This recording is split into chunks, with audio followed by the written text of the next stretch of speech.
xar yi daa war a yomb de waaw tabaski ren gi xar yi daa war a yomb moom la population bépp di xaar voilà te dina yomb incha allah te dina yomb 94 Walf Sénégal dellu si na di leen siyaar di siyaare mboolem koy toppal 94 Walf Sénégal seen analyse chronique yoo xam ne dañ ko defal saa su nekk ci réew mi ak bitim réew ñu ngi leen di jaajëfal te di leen siyaar ku nekk xam ne ni ñu ngi dëgmal tabaski nag ku ko wax xar voilà te xam naa ni nag sénégalais yëpp ñu ngi dajale ngir xar nag ak soble moom la nit ñi soxla ci tabaski gi ñi nga xam ne nag ñoo toogaayu gouvernement bu bees bii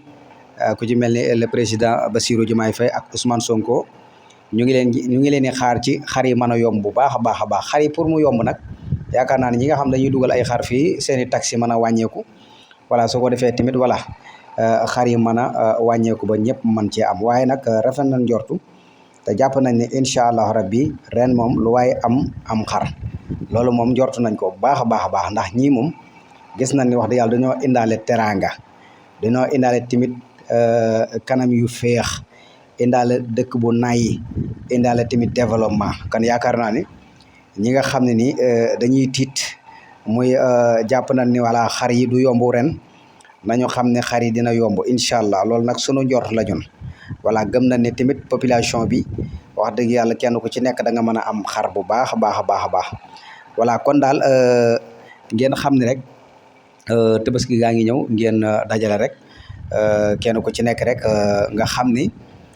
yàlla dina la defal tabaski gu neex tabaski goo xam dana wuuteeg tabaski yi fi daan jaar kon nag Ousmane ak Diomaye a ngi noonu voilà réew maa ngi noonu kan nag xel yi moom ak xalaat yi bu ñu gisee xar yi seen xel day daal di dem ci tabaski gi nga xam ne ni moom lañ dëgmal le 17 juillet xam nga loolu moom daanaka ñëw na voilà waaye daal bu leen tiit bu leen ragal bu leen jaaxle Ousmane ak Diomaye aaye voilà kan mbengeen yi ak jaañeen yi voilà yaa ma gën a xam ak jangeen yi waaw bu leen tiit da ngeen am lu ngeen jënd xar incha allahu rabbi ndax xar gëm nañ ni dina yomb ren ndax ñi seen kéemtalaay kattan dinañ ko def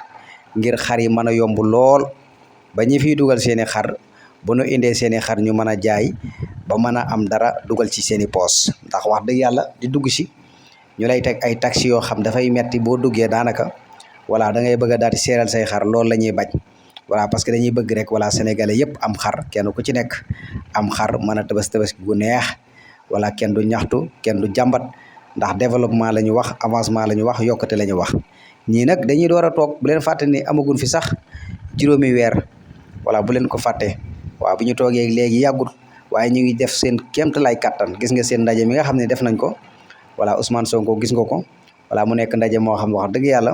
ndaje moo am solo la voilà ñu jéem a xool ba xam nan la ñuy yombalee mbir yi ba kenn ku ci nekk rek bu ñu eggee ci affaire yi ñu mën a am xar